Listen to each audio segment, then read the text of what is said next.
शमूएल भविष्यवक्ता की दूसरी पुस्तक अध्याय 3। शमूएल भविष्यवक्ता की दूसरी पुस्तक अध्याय 3।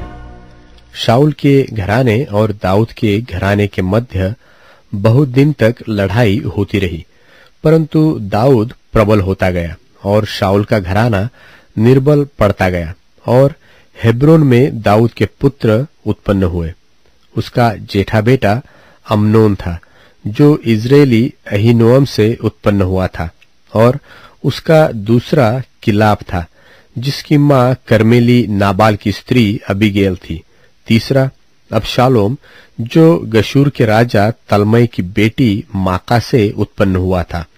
चौथा अदोनियाह, जो हग्गित से उत्पन्न हुआ था। पांचवा शपत्याह, जिसकी मां अबीतल थी। छठवां इत्राम, जो एगला नाम दाऊद की स्त्री से उत्पन्न हुआ। हेब्रोन में दाऊद से यही संतान उत्पन्न हुए।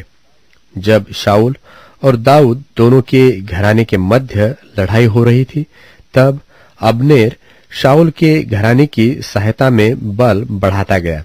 शाऊल की एक रखेली थी, जिसका नाम रिस्पा था। वह अय्या की बेटी थी, और इशबोशेत ने अब्नेर से पूछा, तू मेरे पिता की रखेली के पास क्यों गया? इशबोशेत की बातों के कारण अब्नेर अति क्रोधित होकर कहने लगा, क्या मैं यहूदा के कुत्ते का सिर हूं? आज तक मैं तेरे पिता शाऊल के घराने और उसके भाइयों और मित्रों को प्रीति दिखाता आया हूं, और तुझे दाऊद के हाथ पड़ने नहीं दिया। फिर तू अब मुझ पर उस स्त्री के विषय में दोष लगाता है। यदि मैं दाऊद के साथ परमेश्वर की शपथ के अनुसार बर्ताव न करूं, तो परमेश्वर अब्नेर से वैसा ही वरन उससे भी अधिक करे, अर्थात मैं राज्य को शाऊल के घराने से छीनूंगा और दाऊद की राजगद्दी दान से लेकर बरशेबा तक इस्राएल और यहूदा के ऊपर स्थिर करूंगा। और वह अब्नेर को कोई उत्तर न दे सका, इसलिए कि वह उससे डरता था।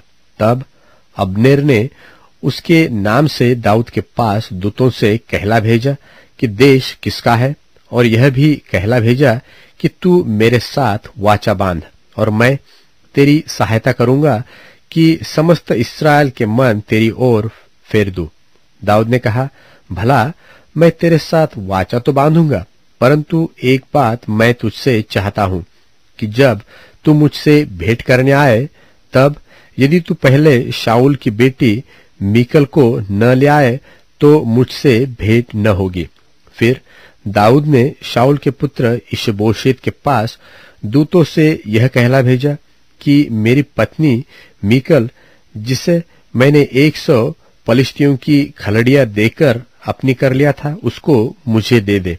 तब इशबोशेत ने लोगों को भेजकर उसे लैश के पुत्र पलतीएल के पास से छीन लिया, और उसका पति उसके साथ चला और बहुरीम तक उसके पीछे रोता हुआ चला गया।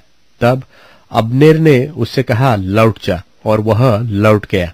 और अब्नेर ने इस्राएल के पुरनियों के संग इस प्रकार की बातचीत की कि पहले तो तुम लोग चाहते थे कि दाऊद तुम्हारे ऊपर राजा हो, अब वैसा करो, क्योंकि यहोवा ने दाऊद के विषय में यह कहा है कि अपने दास दाऊद के द्वारा मैं अपनी प्रजा इस्राएल को पलिश्तियों वरन उसके सब शत्रुओं के हाथों से छुड़ाऊंगा।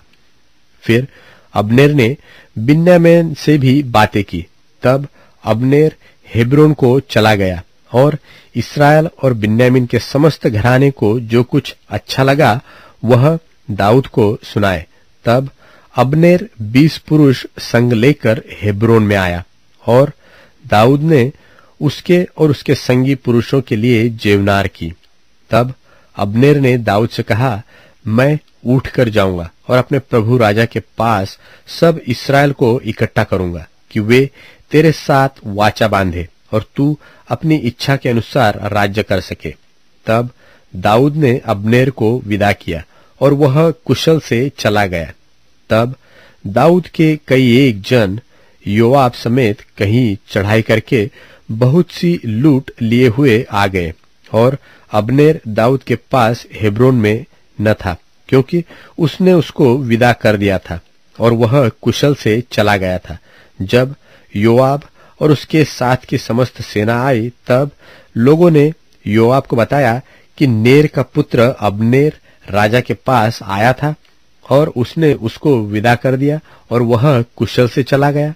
तब योआब ने राजा के पास जाकर कहा, तूने यह क्या किया है?